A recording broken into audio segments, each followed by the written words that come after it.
Jumpa lagi dengan saya, Pendeta Mesnik, atau Pak, dengan judul pembahasan Yesus dan Alkitab. Ayat inti kita tercatat dalam Matius 4 ayat 4. Tetapi Yesus menjawab, ada tertulis, manusia hidup bukan dari roti saja, tetapi dari setiap firman yang keluar dari mulut Allah. Secara teori sangat mudah kita katakan, hiduplah dan bacalah Alkitab seperti Yesus. Namun dalam praktek, jauh api dari panggang. Banyak orang di antara kita yang ingin membaca Alkitab secara rutin. Ada yang mencoba membaca dari kitab Kejadian menuju kitab Wahyu, tetapi terhenti di tengah jalan. Ada orang yang membaca sampai kitab Imamat, berhenti. Ada juga yang memulai dengan kitab Wahyu karena banyak simbol, maka berhenti. Yang lain mulai dengan Injil Yohanes, berhenti juga. Jadi harus bagaimana? Alkitab telah digubah, dipelajari, dikomentari, dan dibedah melebihi buku apapun di dunia ini. Banyak volume buku telah menuliskan tentang Alkitab, dan jika buku-buku ini ditumpuk, tingginya akan mencapai langit. Alkitab juga dipuja, Alkitab juga dibenci, Alkitab juga dikutuk, Alkitab juga dibatasi, Alkitab juga dilarang, Alkitab juga dinyatakan palsu, Alkitab juga dinodai, Alkitab juga dibakar, Alkitab juga dihujat dan diperdebatkan. Namun orang-orang bersumpah juga di atas Alkitab ini. Bagaimana membaca Alkitab dengan benar? Ada 7 langkah membaca Alkitab. Yang pertama adalah berdoa. Yang kedua adalah bacalah. Dan yang ketiga adalah dengarkanlah suara Tuhan ketika Anda membaca. Dan yang keempat adalah renungkanlah. Dan yang kelima adalah catatlah dan diskusikanlah hal-hal yang sulit menurut Anda kepada pemimpin rohani Anda. Boleh jadi dia adalah ketua majelis, boleh dia jadi adalah pendeta, boleh jadi dia adalah orang tua rohani Anda. Dan yang keenam, hafalkan ayat emas Anda dari pasal yang Anda baca. Dan yang ketujuh adalah lakukanlah apa yang tertulis di dalam Alkitab yang Anda baca sesegera mungkin. Membaca Alkitab bukan sekadar merangkai kata-kata indah, tetapi kita juga harus bisa menemukan dan menikmati keindahan tabiat Yesus Kristus di dalamnya. Ketika kita membaca Alkitab, maka kita akan menemukan keindahan tabiat Kristus di dalamnya. Banyak orang membaca Alkitab mengantuk oleh karena mereka tidak menemukan keindahan tabiat Yesus di dalamnya. Banyak orang bosan membaca Alkitab oleh karena mereka tidak menemukan keindahan tabiat Kristus di dalamnya. Membaca Alkitab bukan sedang mengumpulkan informasi tentang Allah, tetapi Allah sedang berbicara kepada kita. Allah sedang menuangkan kerinduannya kepada kita bahwa kita dituntun menuju ke rumah di sorga. Apa sebabnya Alkitab begitu penting? Anda mungkin sudah mendengar tentang orang baik, yaitu Yesus dari Nazaret, yang juga disebut Kristus atau yang diurapi. Anda mungkin merasa bahwa Anda mengenal dia.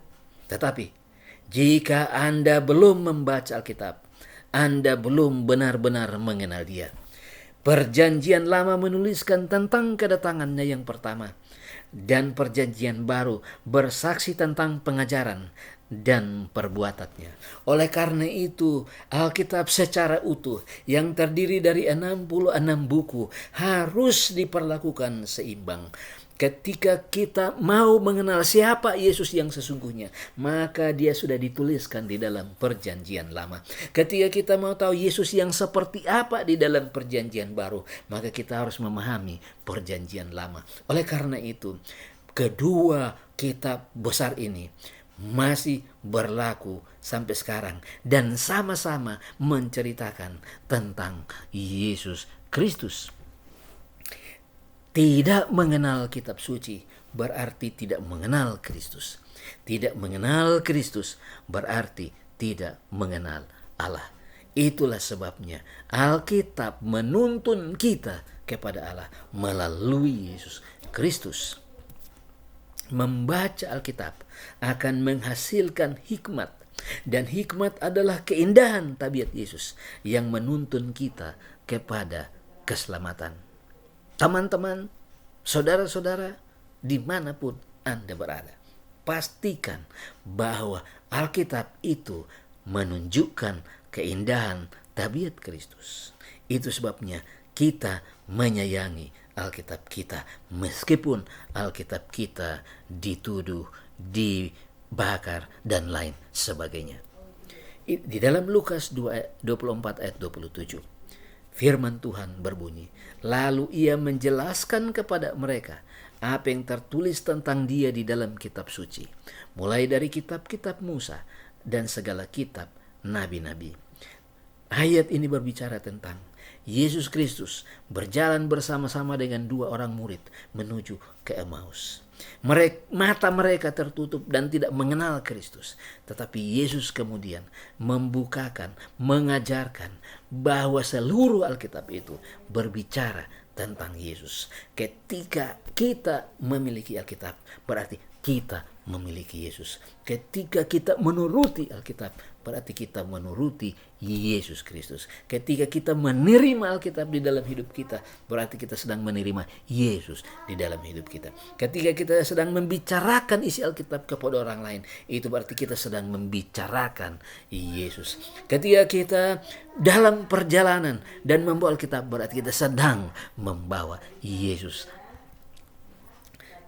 Sebagai contoh, di dalam buku Roma 9 ayat 17, ayat firman Tuhan berbunyi, sebab kitab suci berkata kepada Firaun. Kitab suci berkata kepada Firaun itu sama dengan Allah berfirman kepada Firaun. Ketika kita membaca Alkitab, kita sedang mendengar Allah berbicara kepada kita. Kita sedang mendengar Yesus berbicara kepada kita.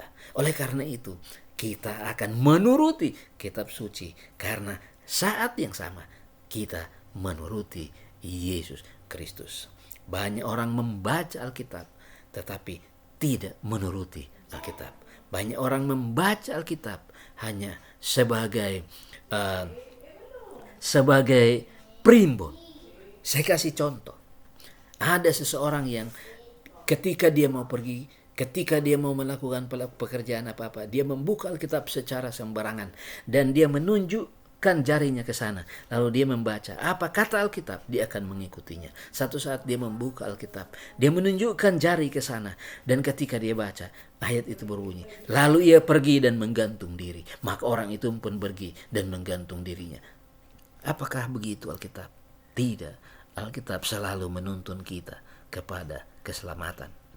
Sepanjang sejarah, Alkitab telah membebaskan hati dan pikiran banyak orang. Contohnya, orang-orang kanibal menjadi vegetarian.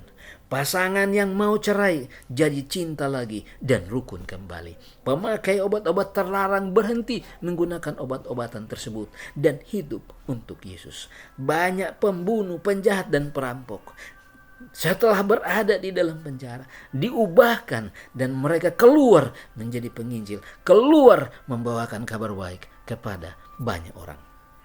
Para nabi, para rasul, dan para reformator mau mati syahid karena mereka menemukan keindahan tabiat Kristus dalam Alkitab, sehingga hidup mereka, tabiat mereka diubahkan serupa dengan hidup dan tabiat Yesus. Pastikan bahwa kita yang sering membaca Alkitab, lama-lama hidup dan tabiat kita akan serupa dengan Yesus Kristus. Karena apa? Karena setiap waktu kita bertemu dengan Yesus Kristus di dalam Alkitab. Rahasia kemenangan Yesus di padang belantara adalah menurut Injil Matius pasal 4 ayat 4, ayat 7 dan ayat 10. Firman Tuhan berkata, tetapi Yesus menjawab, ada tertulis. Ayat 7, Yesus berkata kepadanya, ada pula tertulis. Matius 4 ayat 10, maka berkatalah Yesus kepadanya, enyalah iblis, sebab ada tertulis.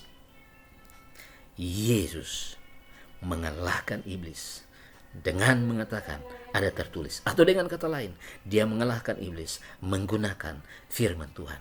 Dia mengalahkan iblis menggunakan kitab suci. Ia mengalahkan iblis menggunakan Alkitab.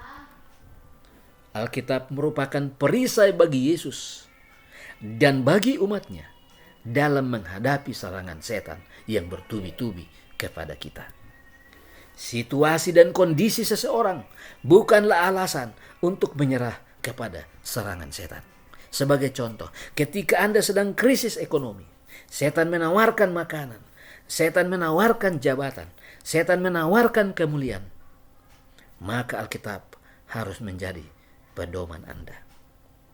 Mungkin kita sedang menghadapi problema rumah tangga. Setan menyodorkan solusi di luar Alkitab. Kita harus lebih mengutamakan Alkitab di dalam pedoman hidup kita. Ketika kita sedang menghadapi penyakit, maka Alkitab akan menjadi pedoman hidup kita. Yesus berada pada kondisi yang sangat lemah dan lapar, tetapi Yesus mengalahkan iblis. Maka kita pun mampu mengalahkan iblis seperti Yesus. Kesimpulan, ibadah yang sejati berpusat pada Allah dan tunduk pada firman Allah adalah penyembahan yang sebenarnya. Jika kita mengaku bahwa kita adalah penyembah Allah yang sebenarnya, maka bacalah firman Tuhan. Maka pada saat yang sama, maka pusat ibadah kita akan berpusat pada Yesus Kristus. Itu sebabnya Rasul Paulus menulis kepada Timotius di dalam 2 Timotius 3 ayat 15. Ingatlah juga bahwa dari kecil engkau sudah mengenal kitab suci yang dapat memberi hikmat kepadamu dan menuntun engkau kepada keselamatan oleh iman kepada Yesus Kristus. Kita bicara bahwa hikmat itu adalah melihat keindahan tabiat Kristus di dalam Alkitab. Ketika kita mau membaca ayat ini dengan pola itu, ayat ini akan berbunyi. Ingatlah juga bahwa dari kecil engkau sudah mengenal kitab suci yang dapat memberikan hikmat untuk melihat keindahan tabiat Kristus kepadamu dan menuntun engkau kepada keselamatan oleh iman kepada Yesus Kristus. Amin. Kita berharap bahwa kita semua yang sudah punya Alkitab jangan sampai berhenti. Ayat yang terakhir di dalam Yohanes 17 ayat 17. Kuduskanlah mereka dalam kebenaran. Firman-Mu adalah kebenaran. Jika kita mau hidup kudus dan hidup benar, maka membaca Alkitab, maka Alkitab di mana Yesus dan Allah di dalamnya akan membenarkan Anda, menguduskan Anda, dan menyucikan Anda. Mari kita tunduk kepala dan kita berdoa. Bapa Sorgawi, Bapa yang kekal, hari ini kami mengenal Engkau melalui kitab suci. Kami mendengar Engkau berfirman melalui kitab suci. Obalah hidup dan tabiat kami agar boleh serupa dengan tabiat dan hidup Yesus Kristus. Terima kasih, berkati semua pendengar YouTube dimanapun mereka berada. Kuatkan mereka dengan firman-Mu, kuduskan mereka dengan firman-Mu, dan benarkan mereka dengan firman-Mu. Ketika mereka ada problema kehidupan dan mereka membaca Alkitab, berikan kepada mereka jalan keluar, berikan kepada berkat, dan berikan kepada mereka kedamai surgawi itu. Terima kasih Bapa oleh karena Engkau mendengar dan menjawab doa kami.